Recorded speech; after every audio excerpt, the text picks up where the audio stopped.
கர்த்தரும் இரட்சகருமாய் இருக்கிற இயேசு கிறிஸ்துவின் நாமத்தினாலே இந்த பதிவை பார்க்கிற உங்கள் ஒவ்வொருவரையும் வாழ்த்துகிறேன், வரவேற்கிறேன். இது சிரிக்கலாம் வாங்க 3ஆம் பாகம்.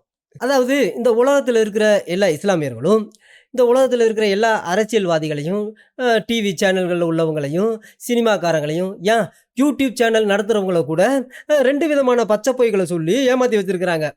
அதில் முதல் பச்சை பொய் என்ன அப்படின்னா, பாலஸ்தீனம் அப்படிங்கிற ஒரு நாடு இருந்ததா எப்படியாவது எல்லாரையும் நம்ப வைக்கணும்னு போராடிக்கிட்டு இருக்கிறாங்க. அதனால தான் நம்ம கேட்டிருந்தோம், ஐயா பாலஸ்தீனம் அப்படிங்கிற ஒரு நாடு இருந்ததா நீங்கள் சொல்கிறீங்களே, அந்த பாலஸ்தீன நாட்டினுடைய கலாச்சாரம் என்ன, அந்த பாலஸ்தீன நாட்டினுடைய சட்டத்திட்டங்கள் என்ன, அந்த பாலஸ்தீன நாட்டுக்கு யார் பிரதமர், யார் குடியரசுத் தலைவர், யார் ஜனாதிபதி, அந்த நாட்டில் இந்த துறைகள்னு சொல்லுவாங்களே, மருத்துவத்துறை, அந்த துறை, இந்த துறை, போக்குவரத்து துறை, அப்புறம் என்னென்னமோ இராணுவத்துறை, இதுகெல்லாம் இருக்கணுமே.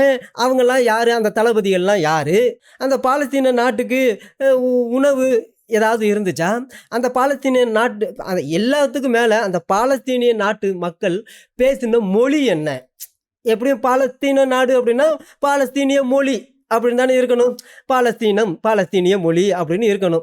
ஏன்னு கேட்டால் தமிழ்நாட்டில் தமிழ் பேசுகிறோம், ஆந்திராவில் தெலுங்கு பேசுகிறாங்க, கேரளாவில் மலையாளம் பேசுகிறாங்க. இப்படி ஒவ்வொரு ஸ்டேட்டுகள்லையும் ஒவ்வொரு மொழி இருக்குது. அப்போ பாலஸ்தீனியம் அப்படின்னு ஒரு நாடு இருந்தால் அந்த நாட்டுக்கு ஒரு மொழி இருக்கணுமே. அந்த நாட்டு மக்கள் பேசின மொழி என்ன அப்படின்னு கேட்டிருந்தோம். அதோட இந்த பாலஸ்தீனம் அப்படிங்கிற அந்த நாட்டுக்கு பேர் யார் வச்சது ஏன்னு கேட்டால் அல்லாவும் வைக்க கிடையாது, கண்மணி நாயமும் வைக்க கிடையாது, குரானும் வைக்க கிடையாது. ஏன்னு கேட்டால் குரானில் பாலஸ்தீனம் அப்படிங்கிற ஒரு நாடே கிடையாது, ஒரு பேரே கிடையாது. எருசலேம் அப்படிங்கிற பேரும் கிடையாது. அந்த கண்மணி நாயத்தினுடைய சகாபாக்கள் 200-300 வருஷம் கழித்து வந்து குரானுக்கு விளக்க உரை எழுதினாங்களே, 200-300 வருஷம் கழித்து குரானுக்கு விளக்க உரை எழுதியிருக்கிறாங்க. குரானில் இதை இப்படி தான் சொல்லப்பட்டிருக்கு அப்படின்னு அவங்க ஒரு விளக்க உரை எழுதியிருக்கிறாங்க. அவங்கள ஸ்காலர்ஸு அப்படின்னு சொல்கிறாங்க. அவங்களும் இந்த பாலஸ்தீனத்தை குறித்தோ இந்த எருசலேமை குறித்தோ ஒரு வார்த்தை கூட மூச்சு கூட விடலையே. என்ன காரணம் அப்படின்னு கேட்டிருந்தோம். அப்போ திடீர்னு ஒரு பாஸ்போர்ட் எடுத்துக்கொண்டு வந்து பார்த்தீங்களா, இந்த பாஸ்போர்ட்டில் பாலஸ்தீன் அப்படின்னு எழுதியிருக்கு அப்படின்னு சொன்னாங்க. ஐயா, பாலஸ்தீன் எழுதியிருக்கு, ஆனால் இது பிரிட்டிஷ் பாஸ்போர்ட் ஆச்சே. ஏன்னு கேட்டால் இந்த நாட்டை பிரிட்டிஷ்காரன் தான் அதுக்கு முன்னாடி வச்சுருந்தான். அதுக்கு முன்னாடி ஒட்டமான் அப்படிங்கிறவன் வச்சுருந்தான். அதுக்கு முன்னாடி எவனோ வச்சுருந்து ரோமெல்லாம் வச்சுருந்தான். ஆனால் இந்த பாலஸ்தீன நாடு சட்டத்திட்டங்கள் உடைய ஒரு நாடு, கலாச்சாரம் உடைய நாடு அப்படிங்கிறதுக்கு எந்த ஒரு ஆதாரமும் கிடையாது. என்ன விஷயம் அப்படின்னு கேட்டிருந்தோம். அப்போ திடீர்னு ஒரு நாணயத்தை எடுத்து கொண்டு வந்து காமிச்சாங்க. ஐயோ பார்த்தீங்களா, இந்த நாணயத்தில் பாலஸ்தீன் அப்படின்னு எழுதியிருக்கு அப்படின்னு சொன்னாங்க. ஐயா, எழுதியிருக்கட்டும், இந்த பாலஸ்தீன் அப்படின்னு நாடுன்னு எழுதியிருக்கட்டும், பரவாயில்ல. இது பேசின மொழி என்ன, இதுக்கு மேலே அரபி மொழியில் இருக்குது. ஆனால் பாலஸ்தீன்னு சொல்கிறீங்க, ஆனால் பேசுகிறதெல்லாம் அரபியாக இருக்கு, என்ன விஷயம் அப்படின்னு கேட்டிருந்தோம். அப்போ இந்த பொய்யை கண்டுபிடிச்சிட்டாங்களே அப்படிங்கிற மாதிரி 2வது ஒரு பொய்யா சொல்ல ஆரம்பித்தாங்க. அது என்னென்னா, ஐயோ பார்த்தீங்களா, இந்த அப்பாவியான பாலஸ்தீன மக்களை இந்த உலகம் எங்கிருந்து வந்த யூதை அடித்து துரத்தி விட்டுட்டான் ஐயோ அப்படின்னு ஒரு பாட்டு பாடிக்கிட்டு இருந்தாங்க. அப்போ தான் நம்ம தெளிவாக சொல்லியிருந்தோம், ஐயா பாலஸ்தீனம் அப்படிங்கிற ஒரு நாடே கிடையாது. ஏன்னு கேட்டால் 1ஆம் நூற்றாண்டில் வாழ்ந்த யூதர்கள் என்ன செஞ்சாங்க அப்படின்னா, இந்த ரோமர்களுடைய ஆட்சி அவங்களுக்கு பிடிக்கல. அந்த ரோமர்களுக்கு விரோதமாக அவங்க போராட்டம் பண்ணாங்க. அப்போ அந்த ரோமர்கள் இந்த யூதர்கள் மேலே பயங்கரமான கோபம் கொண்டு அவங்க என்ன செஞ்சாங்கன்னா, எங்களுடைய ஆட்சியாட அவங்களுக்கு பிடிக்கல அப்படின்னு சொல்லி என்ன பயங்கரமாக அடித்து வெட்டி யூதர்களை எல்லாம் கொண்டுக்கிட்டு இருந்தாங்க. தெருவாக கிராமமாக போய் எல்லாத்தையும் அடித்து வெட்டி கொண்டாங்க. அப்போ யூத பெண்களை எல்லாம் கற்பழித்து கொண்டாங்க. இந்த யூத குழந்தைகளையெல்லாம் ஒரு குழந்தைய இன்னொரு குழந்தை மேலே மோதி அடித்து அப்படி கொடூரமாக கொடுமை செஞ்சாங்க. இந்த கொடுமையெல்லாம் தாங்க முடியாமல் 1ஆம் நூற்றாண்டில் இருந்த அந்த யூதர்கள் என்ன செஞ்சாங்க அப்படின்னா, அந்த நாட்டை விட்டே செதறி உலகம் எங்கும் ஓடி போயிட்டாங்க, செதறி போயிட்டாங்க. அப்போ அந்த யூதர்கள் மேலே வச்ச வன்மத்தினால அந்த ரோமர்கள் என்ன செஞ்சாங்க அப்படின்னா, இனிமே யூதர்கள் இந்த நாட்டுக்கு வரக்கூடாது அப்படின்னு சொல்லி அந்த இஸ்ரவேல் தேசத்துக்கு, இந்த இஸ்ரவேல் தேசத்தினுடைய எனிமியாகிய எதிரியாகிய இந்த பரம எதிரின்னு சொல்லப்படக்கூடிய பாலஸ்தைன் அப்படிங்கிற பேரை அந்த இஸ்ரவேல் தேசத்துக்கு வச்சாங்க. அதுக்கப்புறம் அந்த நாட்டை சுற்றி இருந்த எல்லா அரேபியர்களும் இஸ்ரவேல் தேசத்துக்குள்ளே வந்தா இந்த ரோமே இனிமே இது இஸ்ரவேல் தேசம் கிடையாது, இதை நீங்கள் பாலஸ்தீனம் அப்படின்னு தான் கூப்பிடணும். ஏன்னு கேட்டால் இஸ்ரவேல் அப்படிங்கிற ஒரு தேசம் இந்த உலக வரைபடத்திலே இருக்கக்கூடாது, இனிமேல் யூதனுக்கு சொந்தமாக ஒரு நாடே இருக்கக்கூடாது அப்படின்னு சொல்லி அந்த இஸ்ரவேல் தேசத்துக்கு பாலஸ்தீனம் அப்படிங்கிற பேரை வச்சான். அப்போ இருந்து 1ஆம் நூற்றாண்டுல இருந்து 19ஆம் நூற்றாண்டு வரைக்கும் அந்த ரோமே வச்ச பேரு தான் அந்த இஸ்ரவேல் தேசத்துக்கு இருந்து பாலஸ்தீனம் அப்படின்னு இருந்தது. அதைத்தான் இப்பவும் கொண்டு வந்து எல்லாத்துட்டையும் மேப்பை காமிச்சுக்கிட்டு இருக்காங்க. பாருங்க மேப்பு, இந்த பார்த்தீங்களா 1948க்கு முன்னாடி இந்த பாலஸ்தீனம் எவ்வளோ பெருசா இருந்துச்சு அப்படி பார்த்தீங்களா? இல்லையா, இது இஸ்ரேல் தேசம், இந்த தேசத்துக்கு தான் பாலஸ்தீனம் அப்படின்னு ரோமே பேரை வச்சான். அதைத்தான் அந்த மேப்பு காமிக்குது. 1900க்கு அப்புறம் தான் உலகம் எங்கு இருந்த யூதர்கள் என்ன செஞ்சாங்க அப்படின்னா, நம்ம நாட்டுக்கு திரும்பி போவோம், இப்படி சுற்றிட்டு திரியிறோமே அப்படின்னு சொல்லி வந்தாங்க. இங்கே வந்து பார்த்தா இந்த இஸ்ரேல் தேசம் பாலைவனமாக இருந்துச்சு. அப்போ தான் இவங்க என்ன செஞ்சாங்கன்னா, வேறு வழி இல்லாமல் முன்னோர்கள் வாழ்ந்த தேசமாச்சு அப்படின்னு சொல்லி காசு கொடுத்து வாங்கினான். காசு கொடுத்து அந்த நேரத்தில் இருந்த அரேபியர்கள் என்ன செஞ்சாங்கன்னா, இது என்ன, இது பாலஸ்தீன தேசம், இது என்ன இஸ்ரேல் தேசமா அப்படின்னு சொல்லி வர்த்தகத்துக்கு மேலே காசு கேட்டாங்க. அவன் சென்று 1 லட்சம் ரூபாய்க்கு 2 லட்சம் ரூபாய் கொடுத்து வாங்கினான். அப்புறம் 1948ல் அவங்க என்ன தான் வாங்கின இடத்த தான் அவன் நாடாக அறிவித்தான். அதுக்கு UN 33 நாடுகள் ஆதரவாக இருந்துச்சு. ஆனால் இது பொறுக்க முடியாமல் அப்போதான் ஈரான்காரன் முதலா 7 நாடுகளை, எகிப்து, சிரியா, லெபனான் அப்படின்னு 7 நாடுகளை கூட்டிக் கொண்டு வந்தான். அந்த நேரத்தில் இந்த யூதர்கள் அந்த தேசத்தில் இருந்த அரேபியர்களை எங்களோடு கூட கைகோத்து நில்லுங்க, எங்களுக்கு விரோதமாக 7 நாடு வராங்க அப்படின்னு கெஞ்சினாங்க. ஆனால் அந்த ஈரான்காரன் என்ன சொன்னா அப்படின்னா, நீங்கள் அரேபியர்களை பார்த்து நீங்களாம் இந்த நாட்டை விட்டு வெளியில் போங்க, நாங்கள் யூதர்களை ஒரே அடித்து கொல்ல போகிறோம், 1ஆம் நூற்றாண்டு எப்படி கொடூரமாக கொன்னுமோ அதை விட கொடூரமாக இவங்களை கொல்ல போகிறோம், கொன்ன பிறகு நீங்கள் இருந்துக்கங்க அப்படின்னு ஈரான்காரன் அரேபியர்களுக்கு வாக்கு கொடுத்தான். இதை நம்பி ஆஹா இப்போ தானே விலை கொடுத்து வாங்கினாங்க, இப்போ இனிமேல் இவங்க செத்து போயிடுவாங்க, இனிமேல் இந்த நாடும் நமக்கும் வீடும் நமக்கு அப்படின்னு சொல்லிட்டு அப்போ தான் அந்த தேசத்தை விட்டு வெளியில் போகிறாங்க. அந்த பார்டரை விட்டு வெளியில் போகிறாங்க.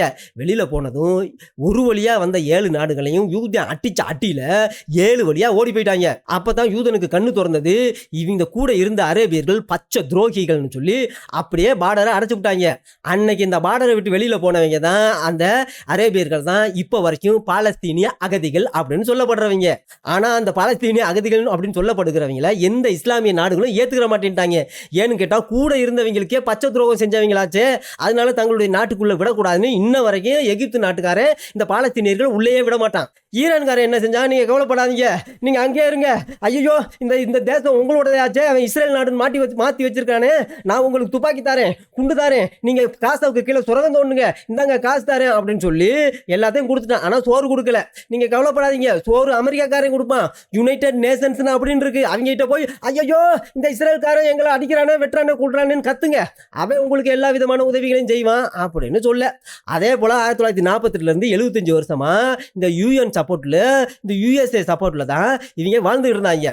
அதுக்கப்புறம் ரகசியமா ஈரான்காரன் என்ன செஞ்சானா, ஹமாஸை கொண்டு வந்து பயங்கரவாதிகளை கொண்டு வந்து காசாவில் வச்சான். அப்புறம் அவங்க 2023 தான் கொடூரமான தாக்குதல் நடத்தினாங்க. இப்போ காசா அழிஞ்சு போச்சு. இதானே நடந்துச்சு. பாலஸ்தீனியர்கள் அப்படின்னு சொல்லப்படுகிற அந்த அரேபியர்கள் ஏமாற்றப்பட்டது ஈரானால. 2023 வரைக்கும் அந்த அரேபியர்கள் அப்படின்னு சொல்லப்படுகிற பாலஸ்தீனியர்களுக்கு தண்ணி கொடுத்தவன் யூதே, கரண்ட் கொடுத்தவன் யூதே, வேலை கொடுத்தவன் யூதே. ஆனால் இதையெல்லாம் வெளியிலேயே சொல்ல மாட்டாங்க இந்த புண்ணியவான்கள். ஏன்னு கேட்டால் உண்மையிலே இந்த ஸ்காலர்ஸ்களுக்கு இந்த விஷயம்லாம் தெரியும். ஆனால் இந்த அப்பாவியான இஸ்லாமியர்களுக்கு ஹமாஸ் எங்க உயிர்டா, கொமேனி வருவான்டா, வேட்டையாட போறான்டா அப்படின்னு கத்திக்கிட்டு இருக்காங்கல்ல, பெரிய பாலஸ்தீன உலகம் எங்கும் இவங்களுக்கு ஒரு மண்ணாங்கட்டியும் தெரியாது. சரி, இப்போ இந்த வீடியோவுக்கு நேராக போவோம் இந்த 3ஆம் பாகத்துக்கு. இப்போ இந்த 3ஆம் பாகத்தில் பிஜே அவர்கள் என்னென்ன பச்சை பொய்களை சொல்லி இந்த ஜீவா டுடே அப்படிங்கிறவரை எப்படியெல்லாம் நம்ப வைக்க முயற்சி பண்ணுறாப்புல அப்படிங்கிறத நம்ம பார்ப்போம். ஐயா சொல்லுங்கய்யா, உங்க பச்சை பொய்களை கேட்குறோம். அதுக்கு முன்னாடி வரைக்கும் இவன் 14 நூற்றாண்டு எங்க இருந்தான்? இவங்க இருக்கவே இல்லையா? வேணான்னு விட்டுட்டு போன பிறகு நீங்க ஒரு ஊர்ல பிறந்தீங்க, இந்த ஊரே எனக்கு வேணான்னு விட்டுட்டு போயிட்டீங்க. 1000 வருஷத்துக்கு பிறகு உங்க சந்ததியில் வந்துட்டு எங்க கொள்ளுப்பாட்டம் இருந்த வீடுன்னு சொன்னா யாராவது ஒத்துக்குருவாங்களா? அதானே வேணான்னு போயிட்டியப்பா, வாக்களிச்சு இருக்கலையே பட்ட பிரகாரம் உனக்கு தந்தாச்சு, இருந்ததை பாதுகாக்கணும். நீ பாதுகாத்து இருந்தா உன்ட்ட இருந்துகிட்டு இருக்கோம். பாதுகாக்கலையோ வாக்களிக்க பேச இயலாது. அப்படி போடு. சரி, இப்போ ஆபிரகாம் காலத்திலிருந்து இயேசு கிறிஸ்து வரைக்கும் 2000 வருஷம். இந்த 2000 வருஷமா யூதே அந்த இஸ்ரவேல் தேசத்தில் இருந்தானா. அதுக்கடுத்து ரோமர்கள் தான் அடித்து துரத்துனாங்க, ஓடி போயிட்டாங்க. அப்போ இவர் என்ன சொல்கிறாப்புல அப்படின்னா, எங்களுக்கு வேணாம் அந்த நாடு, வாக்கு தத்தம் பண்ணப்பட்ட தேசம் வேணாம் அப்படின்னு போயிட்டாங்களாம். அதனால திரும்பி வந்த உடனே உனக்கு எப்படி திருப்பி கொடுப்போம் அப்படின்னு கேட்குறாப்புல. சரி, நியாயமான விஷயம்தான். 1000 வருஷமா யூதன் அந்த இஸ்ரவேல் தேசத்தில் இல்லை. அதுக்குள்ள அந்த ரோமை என்ன செஞ்சுட்டான், இந்த இஸ்ரவேல் தேசத்தை பாலஸ்தீன தேசமா மாத்தி விட்டான். இப்ப அரேபியர்கள் வந்து தங்களை பாலஸ்தீனியர்களா காமிச்சுக்கிட்டு இருக்கிறாங்க. அப்ப இந்த பிஜே சொன்னது மாதிரியே இவருடைய லாஜிக் படியே 1000 வருஷமா இல்லாததுனால இனிமே அந்த நாடு உன்னுடைய நாடு கிடையாது, நீ வந்து இனிமே அந்த நாட்டை சொந்தம் கொண்டாட முடியாது அப்படின்னு சொல்றாப்ல.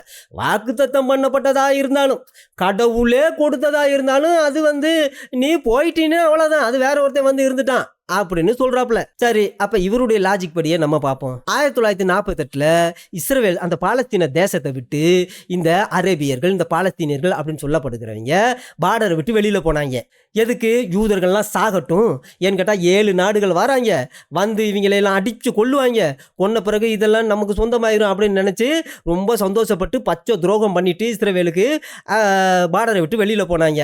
வெளியில போயிட்டாங்கல்ல, இனி திருப்பி ஏன் வந்து அந்த நாட்டை கேட்குற? நீ தான் பார்டரை விட்டு வெளியிலேயே போயிட்டேப்பா, நீ பாதுகாக்கணும். அது ஓ நாடு இல்லை, 1000 வருஷமா நீ இருந்த நாடு. ரோமன் தானே அந்த நாட்டை உனக்கு கொடுத்தான், ஒட்டமான்னு உன்னைய வச்சிருந்தான், அப்புறம் பிரிட்டிஷ்காரன் உன்னை வச்சிருந்தான், அப்புறம் நீயே வேணாம்னு சொல்லிட்டு பார்டரை விட்டு வெளியில் போயிட்ட ஈரான் நாட்டு பேச்சை கேட்டுக்கிட்டு. இப்போ வந்து ஐயோ எங்கள் நாடு எங்கள் மண் அப்படின்னு சொல்லிக்கிட்டு இருந்தீங்கன்னா இது என்ன அர்த்தம்? பிஜேயினுடைய லாஜிக் படியே யூதனுக்கு இந்த நாடு சொந்தம் இல்லை அப்படின்னா, ஏன்னா விட்டுட்டு போயிட்டான் அதனால சொந்தம் இல்லை அப்படின்னா, அப்போ பாலஸ்தீனியர்களுக்கும் இது சொந்தம் இல்லை. அந்த அரேபியர்களுக்கும் 1000 வருஷமாக இருந்தவங்களுக்கும் சொந்தம் கிடையாது. என்கிட்ட 1947 நீ போயிட்ட, இப்போ 75 வருஷம் ஆச்சு. இப்போ வந்து நாடை கொடு ஐயா அப்படின்னு கதறிக்கிட்டு இருந்தீங்கன்னா என்ன அர்த்தம்? இந்த பிஜேவே சொல்லிட்டாப்ல, நீ வேணான்னு. யூதன் வந்து துரத்தப்பட்டு ஓடி போனான். ஆனால் நீ பாலஸ்தீனியன் சொல்லப்படுகிற இந்த அரேபிய நீ என்ன செஞ்ச? பார்டரை விட்டு நீ எதுக்கு வெளியில் போனது போயிட்ட, இப்போ அகதி ஆயிட்ட, அகதியாகவே இரு. அப்போ பிஜேயினுடைய லாஜிக் படி இந்த பாலஸ்தீனியர் அப்படின்னு சொல்லப்படுகிற இந்த அரேபியர்களுக்கு இந்த நாடு சொந்தம் கிடையாது. சொல்லுங்கய்யா. வாக்களிக்கட்ட பூமியை விட்டுட்டு இவங்க போனாங்க, உசுரை கொடுத்து இருக்க வேண்டியதானே? அதானே, உசுரை கொடுத்து இருக்க வேண்டியதானே. ஏன்டா நீங்களும் உசுரை கொடுத்து இருக்க வேண்டியதானே? பாலஸ்தீனியர்கள் இந்த நாட்டில் எதுக்குடா பார்டரை விட்டு வெளியில் போனீங்க அப்படின்னு கேட்குறாப்புல, மறைமுகமாக கேட்குறாப்புல. அதான் அர்த்தம். இந்த காசாவையும் மேற்கு கரையும் எடுத்துட்டாண்டா 80,000. அப்போ அந்த அளவுக்கு எல்லாத்தையும் வந்து இதான் காமிக்கிறாரு பாருங்க. இந்த பாலஸ்தீனம் அப்படிங்கிற தேசம் இது முழுசு இருந்துச்சான். எப்ப யூதன் ஓடி போன பிறகு இது பாலஸ்தீன தேசம் அப்படிங்கிறது முழுசா தான் இருந்துச்சு. அதான் எதார்த்தம். ஆனா அதுக்கு முன்னாடி இது இஸ்ரேல் தேசம் தானே. இஸ்ரேல் தேசத்தை தானே பாலஸ்தீனம் அப்படின்னு ரோமே பேர் வச்சான். அதையே நீ சொல்லக்கூடாது? அதையெல்லாம் சொல்ல மாட்டாப்ல. யூதர்கள் ஓடி போன பிறகு இதெல்லாம் இஸ்ரேல் தேசம் இருந்துச்சுங்க. ஆனால் ரோமர்கள் தான் யூதர்கள்லாம் ஓடி போன பிறகு இதை பாலஸ்தீனா மாற்றினாங்க. அதுக்கப்புறம் அரேபியர்கள் வந்து இதில் தஞ்சம் அடைஞ்சாங்க, அவங்க தான் 1000 வருஷமா வாழ்ந்தாங்க அப்படின்னு சொல்ல வேண்டியது தானே. அப்படின்னு சொல்லாமல் எப்படி வித்தியாசமாக பாருங்க. ஐயோ இது முழு பாலஸ்தீனமாக இருந்துச்சு, இப்படி ஆயிடுச்சே அப்படின்னு பாவம் அந்த யூடியூபர்கிட்ட பச்சை பையன் சொல்லிக்கிட்டு இருக்காப்புல. அவரும் நம்புறாப்புல. கர்த்தர் அல்லாஹ் எல்லாம் ஒண்ணுதான், கடவுளுங்கிற கான்செப்ட் தானே.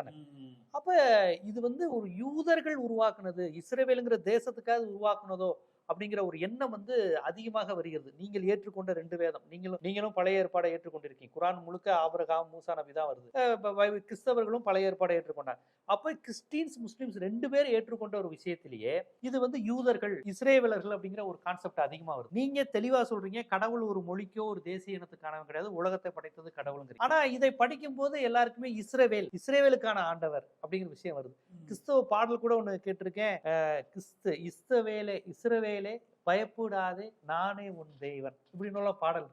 அப்ப இது ஒரு தமிழனுக்கும் தெலுங்கனுக்கும் ஒரு சீக்கியருக்கும் ஒரு சிங்களருக்கும் ஒரு குஜராத்திக்கும் ஒரு இத்தாலிக்கும் ஜெர்மானிக்கும் பார்க்கும்போது இது ஏதோ அந்த குறிப்பிட்ட தேசிய இனத்துக்கான ஒரு வேதமோ, அவர்களுக்காக அவங்க உருவாக்கி கொண்ட கடவுளோ, அவங்க தேசிய நலன், அவங்களுடைய நாடு பிடிக்கிற விஷயங்கள் இதுக்காக உருவானதோங்கிற ஒரு ஐயம் வரதை தவிர்க்க முடியாது. இப்பதான் ஜீவா டுடே ஒரு அருமையான கேள்வி கேட்கிறாப்புல. இதுக்கு தனியா ஒரு வீடியோவே போடணும் என்கிட்ட அந்த கேள்விக்கு அற்புதமான ஒரு பதிலை சொல்றதுக்கு. ஆனா இப்ப இதுல வந்து பிஜே என்ன பச்சை பொய்ய சொல்ல போறாரு, எப்படி நம்ப வைக்க போறாரு அப்படிங்கிறத நம்ம பார்க்க போறோம். அதுல விசேஷமா இவர் கேட்கிற கேள்வி என்ன அப்படின்னா, அதாவது வேதாகம் பைபிளை எடுத்துக்கிட்டீங்கன்னா எங்க பார்த்தாலும் இஸ்ரவேல் இஸ்ரவேல் இஸ்ரவேல் இஸ்ரவேல்னு இருக்கு. கடவுள் எப்போ பார்த்தாலும் இஸ்ரவேலு நீ பயப்படாதே நான் கூட இருக்கேன் அப்படின்னு பாட்டெல்லாம் கூட எழுதி வச்சிருக்காங்களே. அப்படி இருக்கிற பட்சத்தில் அந்த வேதாகம கடவுள் யாருக்குன்னா இஸ்ரவேலுக்கு மட்டும்தான். என்ன கேட்டால் குரானில் கூட எங்கே பார்த்தாலும் ஏசு முகமது அப்படின்னு 4 இடத்துல தான் வருது. ஆனால் ஏசு கிறிஸ்து அப்படின்னு 25 இடத்துக்கு மேலே வருதான். அப்போ அப்படி இருக்கும்போது எங்கே பார்த்தாலும் அதில் இஸ்ரவேல் சில்ட்ரன் ஆஃப் பனி இஸ்ரவேல் அப்படின்னு குரானில் எங்கே பார்த்தாலும் எழுதப்பட்டிருக்கு. அப்படின்னு பார்த்தா இந்த கடவுள் யாருக்கு கடவுள்னா இஸ்ரவேலுக்கு தான் ஒரு கடவுள். நம்ம வந்து தமிழனா இருக்கோம், தெலுங்கனா இருக்கோம், மலையாளியா இருக்கோம். ஆனா நமக்கெல்லாம் இந்த ஒரு வார்த்தையெல்லாம் அந்த பைபிள்ல இல்லையே. அப்ப நம்மளையெல்லாம் தவிர்த்துட்டு அந்த இஸ்ரவேல் ஜனத்தை மட்டும் ரொம்ப மேன்மைப்படுத்துது. அப்ப கடவுள் வந்து இந்த உலகத்திலேயே எல்லாத்துக்கும் கடவுள்னு சொல்றாங்க. ஆனா இஸ்ரவேலை மட்டும்தான் இப்படி ரொம்ப முக்கியப்படுத்துறாங்க. என்ன விஷயம் அப்படின்னு கேட்குறாப்புல. கண்டிப்பா இந்த கேள்விக்கு தனியா ஒரு வீடியோ போட்டா தான் அது புரியும். அதனால இப்ப பிஜே என்ன சொல்ல போறாரு அப்படிங்கிறத நம்ம பார்ப்போம். ஐயா சொல்லுங்கய்யா, அடிச்சு விடுங்கய்யா உங்க பாட்டுக்கு. அதுல என்னன்னு கேட்டா, ஆ பைபிள்ல இருக்கட்டும், ஆ குரான்ல இருக்கட்டும், ஆ அதான் பைபிள்ல இருக்கட்டும், குரான்ல இருக்கட்டும், இஸ்ரேலை குறித்து தான் எல்லாம் எழுதப்பட்டிருக்கு. இஸ்ரவேல்னு வருதுல்ல. ஆ இஸ்ரவேலுங்கிறது ஒரு ஜாதியை குறித்து வரவே இல்லை, ஒரு இனம், ஒரு இனத்தை குறித்தும் வரவில்லை, சரி. ஒரு நபருடைய பேர் அது. அப்படி போடு. அதாவது எனக்கு தெரிஞ்சு 2015 வரைக்கும் இந்த இஸ்லாமியர்களுக்கு இஸ்ரேல்னா யாரு, ஜேக்கப் யார் அப்படின்னா யாரு அப்படின்னு தெரியாது. ஏன்னு கேட்டால் குரானில் இஸ்ரேலினுடைய இன்னொரு பேர் என்ன, இல்லை ஜேக்கப்பினுடைய இன்னொரு பேர் என்ன அப்படிங்கிற எந்த ஒரு விலாவரியான விஷயங்களும் எழுதப்படலை. ஏன்னு கேட்டால் குரான் அப்படிங்கிறது ஒரு வரலாற்று புஸ்தகம் கிடையாது. வரலாறு சம்மந்தப்பட்ட எந்த விஷயங்களையும் அது எழுதப்படலை. கண்மணி நாயகம் என்னென்ன சொல்லியிருக்காப்புலையோ அதை தான் அடித்து விட்டுருக்கு, வேற ஒன்றும் கிடையாது. 2015 வரைக்கும் இந்த இஸ்லாமியர்களுக்கு இஸ்ரேல் அப்படின்னா யாரு அப்படின்னு தெரியாது. இஸ்ரேல் அப்படிங்கிறத ஒரு நாடு அப்படின்னு தான் நினைச்சு வச்சிருந்தாங்க. அதுக்கப்புறம் ஒரு டிபேட்ல தான் ஜேக்கப்புக்கும் இஸ்ரேலுக்கும் உள்ள வித்தியாசத்தை ஒருத்தர் சொல்லும் பொழுது தான் அதுக்கப்புறம் கப்புச்சிப்பு ஆனாங்க. 2015 வரைக்கும் பெரும்பாலான இஸ்லாமியர்களுக்கு இஸ்ரேல் அப்படிங்கிறது ஒரு ஆளுடைய பேரு அப்படின்னு தெரியாது. ஏன்னு கேட்டா குரான்ல அது எழுதப்படலை, அதனால அவங்களுக்கு தெரியாது. யாக்கோபுடைய பேர் தான் இப்ராஹிமுடைய பேரப்புள்ள. யாக்கோபுடைய பேர் தான் இப்ராஹிமுடைய பேரப்புள்ள, அவன் தான் இஸ்ரேலு அப்படின்னு யாரு நம்ம பிஜே சொல்றாப்புல. ஆனா குரான் படி அப்படி எந்த ஒரு விஷயமே, எந்த ஒரு எவிடன்ஸுமே கிடையாது. இவங்க எல்லாம் சரித்திரத்துக்கு எங்க போகணும் அப்படின்னா, வரலாறுக்கு எங்க போகணும் அப்படின்னா, ஜாக்கோப்னா யாரு, இஸ்ரேல்னா யாரு அப்படிங்கிறத புரிஞ்சுக்கிறதுக்கு பைபிளுக்கு தான் இவங்க போகணும். ஏன்னா பைபிள்ல தான் அந்த வரலாறு இருக்கு. நீ தான் பைபிளை நம்பாதவனாச்சே, நீ எதுக்கு அந்த வரலாறை எடுத்து சொல்ற? குரானுக்கு, கண்மணி நியாயத்துக்கு இஸ்ரேல் அப்படின்னா யாருன்னு தெரியாது, யாக்கோபு அப்படின்னா யாருன்னு தெரியாது. ஆனா அந்த பிஜே இப்ப பைபிளை யூஸ் பண்றாப்ல. எதுக்கு பைபிளை யூஸ் பண்ற நீ? பைபிளை நீ நம்பாத ஆளு. அப்ப இந்த விஷயத்தின்படி அப்ப இவர் பைபிளை நம்புறாப்ல. இப்ப பைபிளை நம்பிட்டாரு அப்படின்னா இது சிர்க்கு, இது அல்லாவுக்கு செய்யற துரோகம், கண்மணி நியாயத்துக்கு செய்யற துரோகமாச்சே. சொல்லுங்கய்யா. ஆபிரகாமுடைய பேரப்புள்ள தான் ஈசாக்கோட பையன் யாக்கோபு. யாக்கோபுக்கு இன்னொரு பேர் தான் இஸ்ரேல். இஸ்லாமிய மரபுல வேதங்கள்ல குரான்ல எப்படி வரும்னு கேட்டா, இப்ராஹிமுடைய இறைவனை வணங்குங்கள், இப்ப இஸ்மாயிலுடைய இறைவனை வணங்குங்கள். வாரா குரான்ல வந்து இப்ராஹிமினுடைய இறைவனை வணங்குங்கள், இஸ்மாயிலுடைய இறைவனை வணங்குங்கள் அப்படின்னு குரான்ல எழுதியிருக்கான். நான் நினைக்கிறேன் பிஜே வந்து குரானை மறுதளிச்சிட்டாப்ல அப்படின்னு. ஏன்னு கேட்டால் குரான் முழுசும் இப்ராஹிமினுடைய கடவுளை வணங்குங்கள், இஸ்மாயிலுடைய கடவுளை வணங்குங்கள் அப்படிங்கிற ஒரு சம்பவமே, ஒரு வார்த்தையே கிடையாது. இஸ்ராயலுடைய வணங்குற அப்படி அந்த நபருடைய யார் கடவுளா வணங்கினாரோ அப்படின்னு சொல்லும் போதுதான் இஸ்ரவேலுடைய ஆண்டவரை வணங்குங்கள் வருது. குரான்ல இஸ்ரவேலின் ஆண்டவரை வணங்குங்கள் அப்படின்னு வருதான். இதை வேற இஸ்லாமிய ஸ்காலர்ஸ் கண்டாங்கன்னா இப்ப பிஜேவை ஒரு வழி ஆக்கிடுவாங்க. ஏன்னு கேட்டா இவர் எல்லாம் சிறுக்கு பண்றாப்புல இப்ப. ஏன்னு கேட்டா குரான்ல இஸ்ரேலின் தேவனை வணங்குங்கள், கடவுளை வணங்குங்கள் அப்படிங்கிற ஒரு வார்த்தை கிடையாது. அப்படி இருந்தா அது ஒரு பயங்கரமான சிறுக்கு. இஸ்ரவேல்னா யாக்கோபு யாரை கடவுளா கருதினாரோ, இஸ்ரவேலுங்கிற ஜாதியா பிறகு ஆக்கப்படுது. இஸ்ரவேலுடைய இஸ்ரவேல்னா பாலஸ்தீன் இஸ்ரவேல் தான். இஸ்ரவேல்னா யாக்கோபு தான். அப்படி போடு. சொல்லுங்கய்யா, இப்பதான் சொல்லுவாப்ல, அதிசயமா இருக்கும். இஸ்ரவேலை கேள்னு சொல்லுவது அவரை கூப்பிட்டு தான். அப்படி போடு. இஸ்ரவேலே கேள் அப்படின்னு வேதாகமத்தில் கடவுள் சொன்னார் அப்படின்னா அது யாரை சொன்னதான்? அந்த 3000 வருஷத்துக்கு முன்னாடி செத்து போன ஒரு மனுஷன்ட்ட தான் பேசுறாப்புலையாம். இதுக்கு ஒரு ஆதாரத்தை நான் காமிக்கிறேன். பிஜே சொன்னது மாதிரி இஸ்ரவேலே கேள் அப்படின்னு சொல்லப்படுகிறது. இஸ்ரவேலுடைய ஜனத்தை குறித்து சொல்லப்படலை, அது ஒரு ஜாதியை குறித்து சொல்லப்படலை, அது ஒரு இனத்தை குறித்து சொல்லப்படலை, இது வந்து ஒரு ஆளை குறித்து தான் சொல்லப்பட்டிருக்கு அப்படின்னு சொல்றாப்புல. இந்த இஸ்ரவேலே கேள் அப்படிங்கிற வேதத்தினுடைய வார்த்தை கிட்டத்தட்ட இது நிறைய இடத்துல எழுதப்பட்டிருக்கு. இதில் ரொம்ப முக்கியமாக 3 இடத்துல எழுதப்பட்டிருக்கு.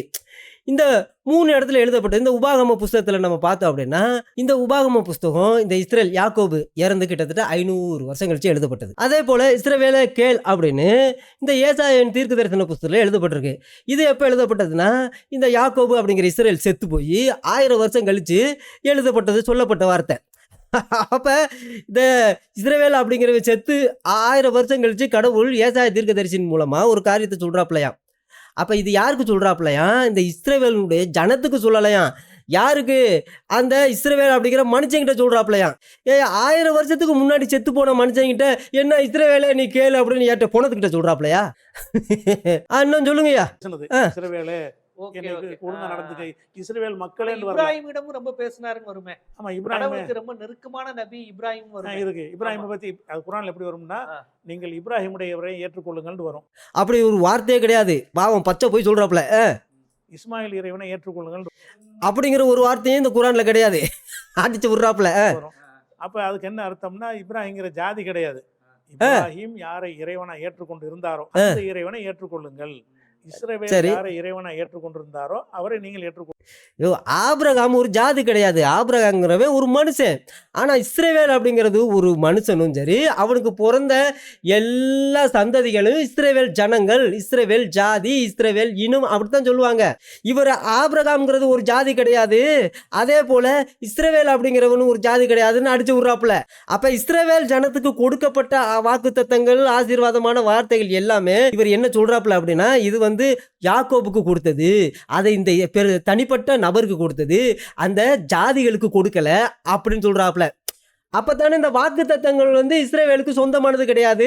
அப்ப வாக்கு தத்தங்கள் சொந்தமானது கிடையாதுன்னா இந்த இஸ்ரவேல் அப்படிங்கிற தேசம் இந்த இஸ்ரவேலர்களும் சொந்தமானது கிடையாது அப்படின்னு சொல்ல வராப்புல. அப்ப எப்பேற்பட்ட தந்திரமா ஒரு மனுஷன் பேசுறாரு பாருங்க, எப்படி பதில் கொடுக்குறாரு பாருங்க. சொல்லுங்க ஐயா. கொள்ளுங்கள். இஸ்ரவேலுடைய தேவன் கூறுகிறார். அப்ப இஸ்ரவேலை அவங்க மதிக்கிறாங்க, யாக்கூப. அதனால தங்கள் இனத்துக்கு இஸ்ரவேலர்னு பேர் வச்சுக்கிட்டாங்க. அப்படி பேர் வைக்கணும்னு ஒரு அவசியமுமே கிடையாது. இஸ்ரவேலுடைய சந்ததி இஸ்ரவேலர்கள், அவ்வளவுதான். அவங்க தனியா பேர் எது வைக்கணும்னு ஏதாவது அவசியமா இருக்கா? இவர் ஏதோ அவங்க போய் வச்சுக்கிட்டாங்க அப்படிங்கிற மாதிரி சொல்றாப்புல. அப்ப இஸ்ரவேலை மதிக்கிறீங்களா? இஸ்ரவேலுடைய இறைவன் யாரு? அவர் யார சொன்னாரு? அதை வணங்கு, இஸ்ரவேலுடைய இறைவனை வணங்குன்னு. அதுக்குனாலதான் இஸ்ரவேலுங்கிறது வருதே தவிர, குர்ஆன்லயே பைபிள்லயே வரக்கூடிய இஸ்ரவேலுங்கிற வார்த்தை ஒரு நபரை தான் குறிக்கும். அப்படி போடு. அதாவது இஸ்ரவேலே இஸ்ரவேலே, என் ஜனமாகி இஸ்ரவேலே, என் ஜனமாகி இஸ்ரவேலே அப்படின்னு வேதாகமத்தில் முழுவதும் எழுதப்பட்டிருக்கு. அது கிட்டத்தட்ட 147 முறை எழுதப்பட்டிருக்கு. இங்கே நல்லா கவனிக்கணும். இஸ்ரவேலே அப்படிங்கிற ஒரு வார்த்தை வந்தால், அது குரானில் வந்தாலும் சரி, அது பைபிளில் வந்தாலும் சரி, அது அந்த இஸ்ரவேல் ஜனத்தை குறிக்காது, அந்த ஜாதியை குறிக்காது, அந்த இனத்தை குறிக்காது, அந்த நபரைத்தான் குறிக்கும் அப்படின்னு அடித்து விட்டுக்கிட்டு இருக்காப்புல. இப்போ வேதாகம் முழுவதும் ஆண்டவர் சொல்கிறாரு பாருங்க, என் ஜனமாகிய இஸ்ரவேல், என் ஜனமாகிய இஸ்ரவேல், என் ஜனமாகிய இஸ்ரவேல், என் ஜனமாகிய இஸ்ரவேல், என் ஜனமாகிய இஸ்ரவேல், என் ஜனமாகிய இஸ்ரவேல் அப்படின்னு எங்க பார்த்தாலும் வந்துகிட்டு இருக்கு. கிட்டத்தட்ட எத்தனை இடத்துல வருது? கிட்டத்தட்ட 147 இடத்துல என் ஜனமாகிய இஸ்ரவேல், என் ஜனமாகிய இஸ்ரவேல் அப்படின்னு வருதான். ஆனா பிஜே என்ன சொல்றாப்புல அப்படின்னா, ஒரு ஜாதியோ இனத்தையோ ஒரு மதத்தையோ குறிக்காது. அப்படி போடு. அதான் என் ஜனமாகிய இஸ்ரவேல் அப்படின்னு சொன்னா 1000 வருஷத்துக்கு இப்ப இருந்து 3000 வருஷத்துக்கு முன்னாடி செத்து போன அந்த இஸ்ரேலை தான் குறிக்குமா? அவர்கிட்ட தான் பேசிக்கிட்டு இருக்காப்ல. செத்து போன மனுஷங்க கூட எதுக்கு பேசுறாப்புல?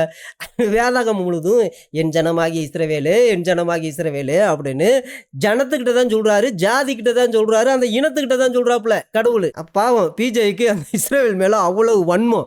அதனால அந்த வாக்கு தத்தங்கள்லாம் அவங்களுக்கு சொந்தமானது கிடையாது, கடவுள் அவங்களோட பேசுறது கிடையாது அப்படின்னு அவன்கிட்ட தான் பேசினார், இஸ்ரவேல்கிட்ட தான் பேசினாரு, ஆளுகிட்ட தான் பேசினாரு, ஆபிரகாமுடைய பேரங்கிட்ட தான் பேசினாரு, இந்த இஸ்ரவேல் ஜனங்கள்கிட்ட பேசல அப்படிங்கிறாப்புல.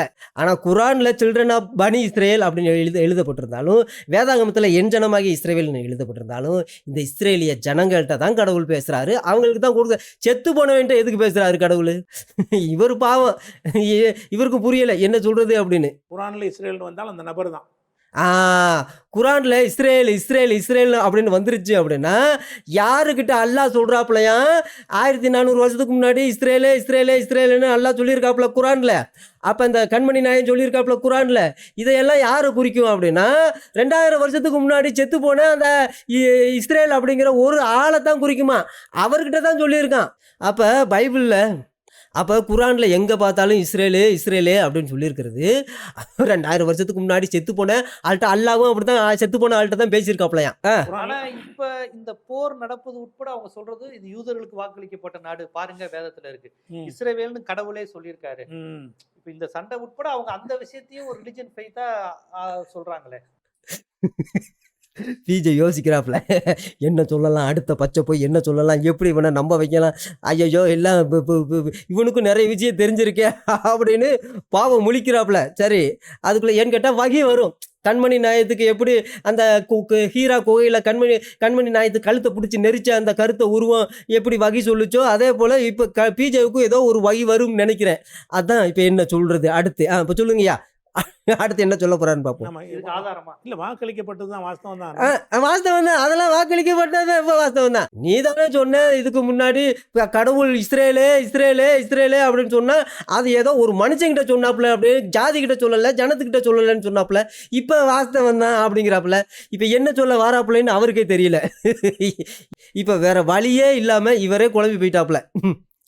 இப்போ வாஸ்தவம் தான், அது இஸ்ரேலுக்கு தான் கொடுக்கப்பட்டது, அது யூதர்களுக்கு தான் கொடுக்கப்பட்டது. வாக்களிக்கப்பட்டு எல்லாம் கொடுத்துட்டானே. ஆ. ஆனா அந்த ஒரு தேசிய இனத்துக்கு தான் கொடுத்தாரு கடவுள். இஸ்ரேல் மக்களுக்கு தான் கொடுத்தாரு. அதைத்தான் அவரு இவ்வளோ நேரம் சொல்லிக்கிட்டு இருக்காப்புல. இஸ்ரவேல்னா அது ஒரு ஜாதிக்கு தான் கொடுக்கப்பட்டது, ஒரு ஜனத்துக்கு தான் கொடுக்கப்பட்டதுன்னு அவரும் சொல்கிறாப்புல.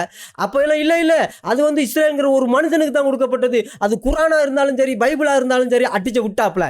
இப்போ வந்து சரி இப்போ வந்து வாஸ்தவம் தான், அது இஸ்ரேல் ஜனங்களுக்கு தான் கொடுக்கப்பட்டது அப்படின்றாப்புல. இப்போ இவர் பேசுறது இவருக்கே தெரியல பாவம். இவர் ஒரு நிமிஷத்துக்கு முன்னாடி தான் சொன்னாப்புல அதெல்லாம் கிடையாது, அப்படிலாம் கிடையாது, இஸ்ரேல் ஜாதிக்குலாம் கடவுள் பேசலை அப்படின்னாப்புல. இப்போ வந்து இஸ்ரேல் ஜனத்துக்கு தான் கடவுள் கொடுத்தாரு, அவங்களுக்கு தான் வாக்குத்தத்தம் செய்யப்பட்டது அப்படின்னு சொல்றாப்புல. ஐயோ பாவம். இஸ்ரேல் இனத்துக்கு தான் கொடுத்தாரு. சரி ஐயா, நீங்க குழம்பி போயிருக்கீங்க, தயவு செஞ்சு துவா செய்யுங்க நல்லா. அப்போ வந்து இஸ்ரேல் மக்களுக்கு அதை கொடுத்தாருங்கும் போது கொடுத்தாரு, அவங்க பெற்றாங்க, அனுபவிச்சுட்டாங்க. அவ்வளவுதான் அந்த வாக்குறுதி. என்னடா இது, எப்போ பெற்றாங்க எப்போ அனுபவிச்சாங்க? அது எப்படி? இவர் வந்து குரான்ல இல்லாததும் பைபிளில் இல்லாத ஒரு காரியத்தை சொல்கிறாப்புல. அதாவது கடவுள் கொடுத்தா நீ பெற்றியா அனுபவிச்சியா அவ்வளோதான், இனிமேல் இது வந்து பாலஸ்தீனனுக்கு சொந்தம் அப்படிங்கிற மாதிரி வராப்புல பேர்.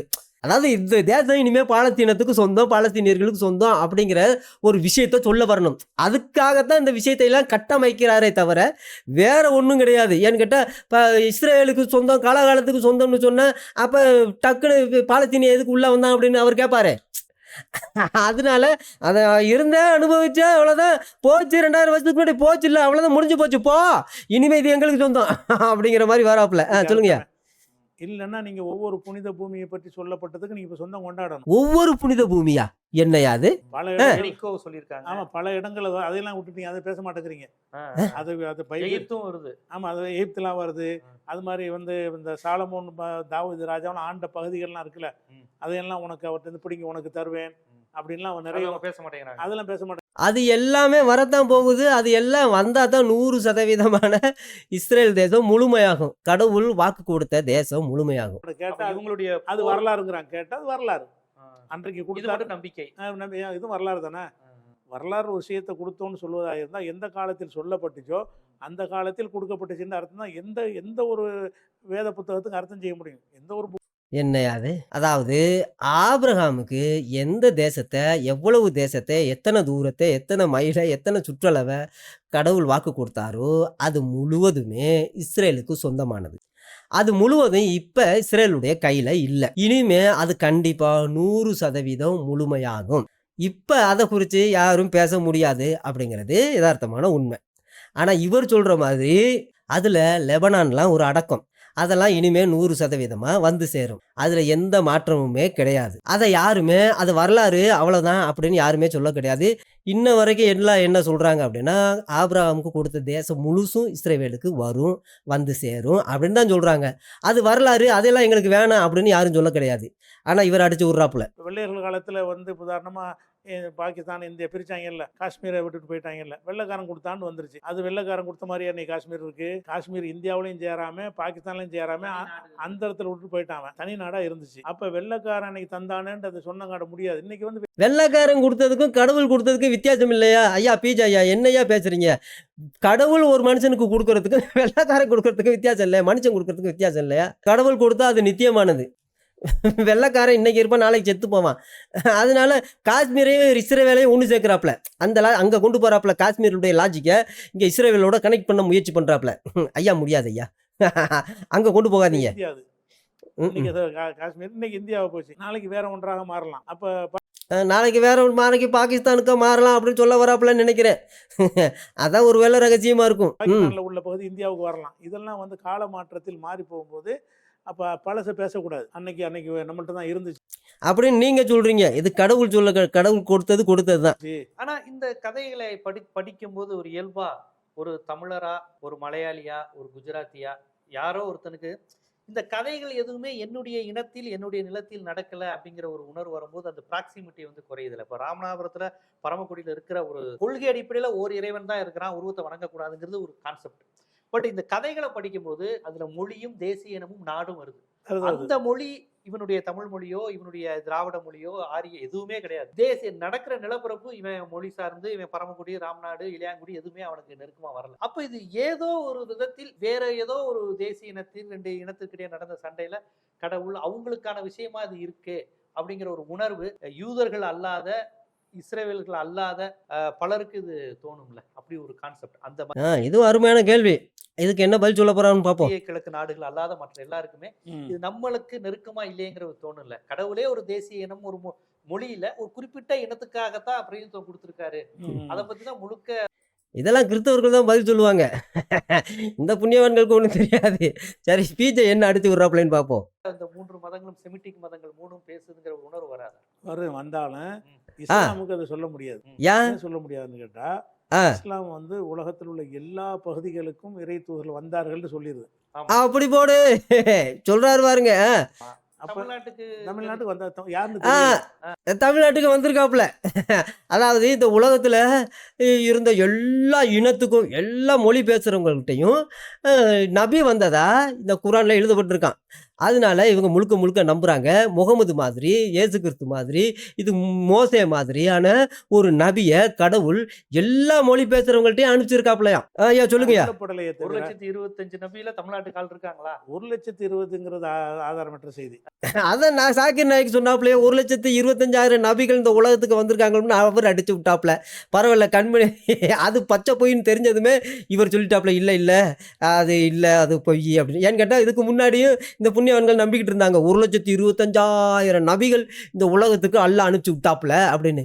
1,25,000 எதை வச்சியா சொல்றீங்க? யார் உங்களுக்கு சொன்னது? கனவு எதுவும் கண்டீங்களா அப்படின்னு கேட்டதுமே அதுக்கப்புறம் கப்பு சிப்பி நாட்டம் இல்லைங்க, வெறும் 25 பேர் தான் வந்தாங்க அப்படின்னு ஒரு போடு போட்டாங்க. எவ்வளவு சொல்றாங்களே இல்லையா? ஆத்தன்டிக்கான செய்தி இல்ல. இல்லைங்க, சாக்கிர் நாய்க்கு சொன்னாருங்க, இவர் இல்லைங்கிறாப்புல. நிறைய எந்த தெரிந்த நபிகள் அந்த ஆள் பெரிய இவரோட பச்சை பொய்காரன். அவன் எப்படி பச்சை பொய் சொல்லியிருக்கான்னு பார்க்க வேண்டியது ரொம்ப முக்கியம். 40 பேர் தான், 25 பேர் தான் நேம் பேரோட சொல்லப்பட்டிருக்காங்க. குரான்ல வருது, நாம் சிலருடைய வரலாறை தான் உமக்கு சொல்லி இருக்கிறோம். சரி, வரலாறு சொல்லப்படாத நிறைய பேர் இருக்கிறார்கள். ஏன்னு கேட்டா கண்மணி நாயத்துக்கு அவர் ரொம்ப கஷ்டப்பட்டு கேட்டதே இந்த வெறும் 25 பேருடைய வரலாறு தான். ஏன்னு கேட்டால் அந்த ஊரில் கண்மணி நாயன் வாழ்ந்த காலத்தில் யூத ரபி ஒருத்தர் இருந்தக்காப்புல. அவர் தான் பிறந்த கதை, வளர்ந்த கதை, உலகம் படைச்ச கதையிலேருந்து எல்லா நபிகள்மார்களுடைய கதையெல்லாம் கண்மணி நாயத்துக்கு சொல்லியிருக்காப்புல. அதில் வெறும் 25 பேர் தான் நம்ம கண்மணி நாயத்துக்கு நான் ஞாபகம் இருந்திருக்கு. மற்றதெல்லாம் நிறைய பேர் இருக்காங்க, அதெல்லாம் சொல்ல முடியாது, அதெல்லாம் மறந்துட்டேன் அப்படின்ட்டாப்புல. வெறும் 25 பேரை குரானில் சொல்லியிருக்காப்புல. அதுதான் யதார்த்தமான உண்மை. கண்மணி நாயத்துக்கு என்ன தெரியும்? உலகம் தோன்றியதுலேருந்து வந்த நபிமார்களுடைய கதை எப்படி தெரியும்? எல்லாம் அடித்த காப்பி, பைபிள்லேருந்து இஞ்சிலேருந்து அந்த யூத ரபிதிகள் என்னென்ன சொன்னாங்களோ அதையெல்லாம் கேட்டு இவர் இங்கே அடித்து விட்டாப்புல. அதான யதார்த்தமான உண்மை. அதான் ஒரு 25 பேரை கண்மணி நாயத்துக்கு ஞாபகம் இருக்குது, அதை சொல்லியிருக்காப்புல. தமிழ்நாட்டுக்கு இருக்கு, குரான்ல இருக்கு. தமிழ்நாடு இருக்காது, உலகம் பூரா எந்த ஒரு மொழின்னு வருது. எந்த தமிழ் மொழி எந்த மொழி பேசுபவருக்கும் தூதரை அனுப்பி இருக்கிறோம். அப்படி போடு. அதாவது அல்லாஹ் சொல்லியிருக்காப்புலையா, நாங்கள் இந்த உலகத்தில் எந்த மொழி பேசுகிறவனுக்கும் தூதரை அனுப்பியிருக்காப்புல. யாரு? முகமது மாதிரி, மோசே மாதிரி, ஜீசஸ் மாதிரி, அதுக்கு முன்னாடி இருந்த நபிகள் மாதிரி அனுப்பியிருக்காப்புலையா. அப்போ இந்த உலகத்தில் கிட்டத்தட்ட 7,000 மொழி இருந்துச்சுன்னு சொல்கிறாங்க. இப்போ 4,000 எத்தனையோ இருக்குன்னு சொல்கிறாங்க.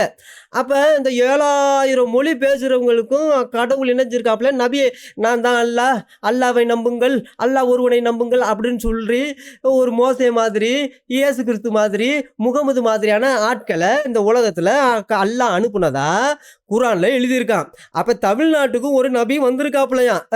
முகமது நபிக்கு முன்னாடி முகமது நபி கடைசி தூதரா போயிட்டார். சரி, அவருக்கு பின்னாடி தமிழ்நாட்டுக்கு தூதர் வந்திருக்க மாட்டாங்க, எந்த பாஷைக்கும் வந்திருக்க மாட்டாங்க. நபிகள் நாயக காலத்துல தமிழ்நாட்டுக்கு நபிகள் நாயகத்துக்கு முன்னாடி முன்னாடி உள்ள காலம். நபிகளுக்கு பிறகு யாருமே எந்த மொழிக்கும் கிடையாது. இறுதி இறை தூதர் அவர். இறுதிங்கிறதுனால கிடையாது. அப்ப நபிகள் நாயகத்துக்கு முன்னாடி உள்ள காலம் வரைக்கும் எல்லா மொழியிலையும் வந்து இறை தூதர் வந்திருக்கிறாங்க. அப்ப 1400 வருஷத்துக்கு முன்னாடி தமிழ்நாட்டுக்கு ஒரு நபி வந்திருக்காப்ல. அது யாருன்னு தெரியாட்டாலும் வந்தார் நம்ம நம்பணும். போச்சு. அவர் யாருன்னு எனக்கு தெரியாட்டாலும் வந்தார். எதுக்கு நம்பினா அவர் வந்ததும் தெரியாது போனதும் தெரியாது, நம்பி என்ன பிரயோஜனம்? அந்த நம்பிக்கை எங்களுக்கு இருக்கிறதுனால அந்த காலத்துல அவங்க அனுப்பின நபியை பத்தி பேசப்படுது. நபி அனுப்பியிருப்பாங்க, அவங்க பாதுகாத்து வச்சாங்க. வித்தியாசம் என்னன்னு கேட்டா வந்து அந்த பாதுகாக்கிற தன்மை இருக்கிறது. பாரியா, அதாவது 7000 மொழி பேசுற ஒரு கூட்டத்துல ஒரே ஒரு மொழி பேசுகிறவன் மட்டும், அது எபிரேய மொழி பேசுகிறவன் மட்டும் உலகம் எப்படி தோணுச்சு அப்படிங்கிறதுலேருந்து கிட்டத்தட்ட 4000 வருஷ வரலாற எழுதி வச்சிருக்கானா. மற்ற 7000 மொழி பேசுகிறவங்களும் எழுதி வைக்கலையாம். அப்போ யூதன் பயங்கரமான ஆளாக தான் இருந்திருப்பான் போல. பார்த்தீங்களா, 7000 மொழி பேசுகிறவங்க கிட்ட ஒரே ஒருத்தன் மட்டும்தான் எபிரேய மொழியில் வரலாறை முழுசாக 100 வருஷத்தில் நடந்த ஒவ்வொரு வருஷத்துலையும் ஒவ்வொரு ராஜாக்களுடைய, ஒவ்வொரு நியாயாதிபதிகளுடைய, ஒவ்வொரு தீர்க்கதரிசிகளுடைய ஒவ்வொரு சம்பவங்களையும் எல்லாத்தையும் எழுதி வச்சிருக்கான். பயங்கரமான ஆளா இருப்பான் போல இருக்கே அப்படின்னு இவரே சொல்றாப்ல. கரெக்ட். சரி, சொல்லுங்கய்யா. எழுதி வச்சுக்கூடிய தன்மைகள் உங்களுக்கு வேதத்தை நீங்க பாதுகாத்து வைக்கல. தமிழர்களுக்கு வேதம் வந்திருக்குன்னா பாதுகாத்து வைக்கல. பாதுகாத்து வைக்கிற தன்மை யூதர்கள்ட்ட அந்த தன்மை உண்டு. எழுத்தறிவு உள்ளவர்களாக யூதை மட்டும்தான் எழுத்தறிவு. மற்ற தமிழ்நாட்டுக்காரங்களுக்குலாம் 2000 ஐயா, திருக்குறள்லாம் யார் எழுதுனது? திருக்குறள்லாம் எத்தனை கிட்டத்தட்ட 2000 வருஷத்துக்கு முன்னாடி எழுதப்பட்டதுன்னு சொல்கிறாங்க. அப்போ எல்லாம் இப்போ இந்த உலகத்தை அப்போ எல்லாம் தமிழ்நாட்டில் படித்தவங்களாம் இருக்க தானே செஞ்சுருக்காங்க. அப்போ எல்லாம் நமக்கெல்லாம் ஒன்றுமே தமிழ்நாட்டில் உள்ளவங்களுக்குலாம் ஒரு மண்ணாங்கட்டியும் தெரியாது, எழுத்தறிவு கிடையாது, படிப்பறிவு கிடையாது, எல்லாம் முட்டாப்பையெல்லாம் இருந்திருக்காங்க அப்படிங்கிற மாதிரி சொல்கிறாப்புல. துவக்கத்திலேருந்து இருந்து வர ஒரு சமுதாயம். யூதர்கள் துவக்கத்திலேருந்து இருந்து வருகிற சமயம் எல்லாமே அப்படித்தான். ஏன் தமிழர்கள்லாம் வானத்திலேருந்து வந்தோமா? நம்மளும் துவக்கத்திலேருந்து வந்தவங்க தான். நம்ம இந்த பூமியில் பிறந்தவங்க தான். அவங்க பாதுகாத்து வச்சதுனால தான் அந்த வரலாறு இந்த வரலாறுலாம் அவங்களுக்கு தெரிகிறது. அவங்களுக்கு அந்த மாதிரி இறை தூதர் வந்திருப்பாரு, நம்ம பாதுகாக்கல. அப்ப இறை தூதர் வந்திருப்பாராம். ஒரு புனித புத்தக பைபிள் மாதிரி எப்படி யூதன்ட்ட பைபிள் இருக்கோ, கிறிஸ்தவர்கிட்ட இஞ்சில் அப்படின்னு ஒன்று இருக்கோ, இப்போ பரிசுத்த வேதாகம் இருக்கோ, அதே போல தமிழர்கள்ட்டையும் ஒரு பைபிள், ஒரு புஸ்தகம், ஒரு புனித புஸ்தகத்தை அல்லாஹ் அனுப்பிச்சு விட்டாராம், ஒரு நபி அனுப்பிச்சு விட்டு. ஆனா அந்த புஸ்தகத்தை யாரும் பாதுகாக்கலையா. தமிழர்கள் தூதரை பத்தி நம்ம பாதுகாக்கல, குறிச்சு வைக்கல. அந்த நமக்கு எழுத படிக்கவும் தெரியாது அந்த காலத்துல. அப்படி போட்டு அந்த காலத்தில் நமக்குலாம் எழுத படிக்க தெரியாதான். எல்லாமே தமிழ்நாட்டில் இருந்தவங்க எல்லாம் முட்டா. கல்வெட்டுகளையே பார்த்தாலே தெரியுதா, எத்தனை கிட்டத்தட்ட 4000 வருஷம் கல்வெட்டு, 5000 வருஷம் கல்வெட்டுங்கிறாங்க. அதெல்லாம் எழுதி வச்சது யாரு? படிக்க தெரியாத முட்டா பயலாவா இருந்தோம். அந்த காலத்தில் ராஜாக்கள் இருந்தாங்க, நபிமார்கள் வந்திருந்தா கண்டிப்பாக அதெல்லாம் எழுதி வச்சிருப்பாங்க. ஐயோ கடவுள் அனுப்பிச்சு விட்டதா, ஐயா நபியா, நாலு நல்ல விஷயமா அப்படின்னு கண்டிப்பாக எழுதி வச்சிருப்பாங்க. அது அப்படி எழுதாமல் இருப்பாங்க. அப்போ குரான் சொல்வது பச்சை பொய். என்ன அப்படின்னா, அந்த உலகத்தில் ஒவ்வொரு மொழி பேசப்படுகிறவனுக்கும் மோசே மாதிரி, ஜீசஸ் மாதிரி ஒரு ஆளை அனுப்பிச்சு விட்டோம் அப்படின்னு சொல்றது பச்சை பொய். எழுத படிக்க தெரியாத ஒரு சமுதாயமா தான் அதிகமான சமுதாயங்கள் இருந்தாங்க. அதனாலதான் நமக்கு நம்மெல்லாம் எழுத படிக்க தெரியாத சமுதாயமா அந்த காலத்துல இருந்திருக்கோம். அந்நியமா தெரியுதே தவிர இஸ்லாமுக்கு என்ன சொல்லுதுன்னா, அதே மாதிரி உனக்கு வந்திருக்கிறாங்க, உனக்கு தெரியல, சொல்லப்படல, நீ அந்நியமா நினைக்காத. மோசைக்கு வந்த மாதிரியான ஒரு விஷயம் உன்னுடைய பூமியிலே நடந்திருக்கும். இங்க பாரியா, இப்ப தமிழ்நாட்டுல வந்து நம்மெல்லாம் மோசை காலத்துல நடந்தது மாதிரி நம்மள தமிழர்களா 400 வருஷமா ஏதோ ஒரு நாட்டுல அடிமையா இருந்தோமா. அப்போ மோசையை போல ஒரு நபியை அல்லாஹ் அனுப்பிச்சி விட்டாராம். அனுப்பிச்சி விட்டு சட்டத்திட்டங்கள்லாம் கொடுத்தாராம், விடுதலையெல்லாம் கொடுத்தாராம். அங்கே மோசை காலத்தில் எப்படிலாம் அற்புதங்கள் அதிசயங்கள் நடந்துச்சோ அதே போல் இங்கே நடந்துச்சான். அதே போல் தீர்க்கதரிசிகள்லாம் தமிழ்நாட்டுக்கும் வந்தாங்களாம். அப்போ வேதாகமத்தில் என்னென்ன சம்பவங்கள்லாம் நடந்திருக்கோ அதே போல் ஒவ்வொரு ஒவ்வொரு மொழி பேசுகிறவனுடைய நாட்டில எல்லாம் அதே போல் சம்பவங்கள்லாம் நடந்ததா சொல்கிறாப்புல. இஸ்லாமியர்களுடைய பரிதாப நிலைமையை பார்த்தா பாவமாக இருக்கு. உன்னுடைய பூமியிலையும் வாக்களிக்கப்பட்டவர்கள் இருந்திருப்பாங்க. தமிழ்நாட்டிலையும் வாக்களிக்கப்பட்ட, எப்படி கடவுள் வந்து இஸ்ரவேல் தேசத்தை வாக்களிக்கப்பட்ட தேசமாக கொடுத்தாரோ அதே போல் ஒவ்வொரு மொழி பேசுகிறவன்ட்டையும் வாக்களிக்கப்பட்ட தேசம்லாம் கடவுள் கொடுத்துருக்கிறாராம். இஸ்ரவேலுக்கு மட்டுமா வாக்களிக்கப்பட்ட தேசம் கொடுக்கப்பட்டது? எல்லா மொழி பேசுறவங்களுக்கும் ஒவ்வொரு வாக்களிக்கப்பட்ட தேசம் கொடுக்கத்தாராம் கடவுள். அப்படிப்பட்ட ஒரு சம்பவம் நடந்துச்சான். அப்ப தமிழ்நாடு இதுக்கு முன்னாடி இஸ்ரவேலர்கள் எகிப்துல மாட்டிக்கிட்டது போல தமிழர்களும் 400 வருஷமா எங்கேயோ அடிமையா இருந்திருப்பாங்க போல இருக்கு. அல்லாஹ் தான் மோசே மாதிரி ஒருத்தனை கூட்டிட்டு வந்து நம்மளை எல்லாம் விடுதலையாக்கி தமிழ்நாட்டில் கொண்டு வந்து வச்சிருக்காப்ல. நம்ம தான் அந்த நபி கொடுத்த புஸ்தகத்தையும் கொண்டு வந்த புனித புஸ்தகத்தை எல்லாம் தொலைச்சுவிட்டோம். அந்த சட்டத்திட்டம்லாம் தொலைச்சுவிட்டோம். ஏன்னு கேட்டால் நமக்கு படிக்கவும் தெரியாதான், எழுதவும் தெரியாதான். எல்லா பகுதியிலும் இது நடந்ததுங்கிற கொள்கையை சொல்லும் பொழுது ஆனா சில வசனங்கள்லாம் பார்க்கும்போது சரி, இப்போ ரொம்ப நேரமாகி போச்சு. அதனால இன்னைக்கு இதோட முடிப்போம். அடுத்து 4ஆம் பாகத்தில் இதை பார்ப்போம்.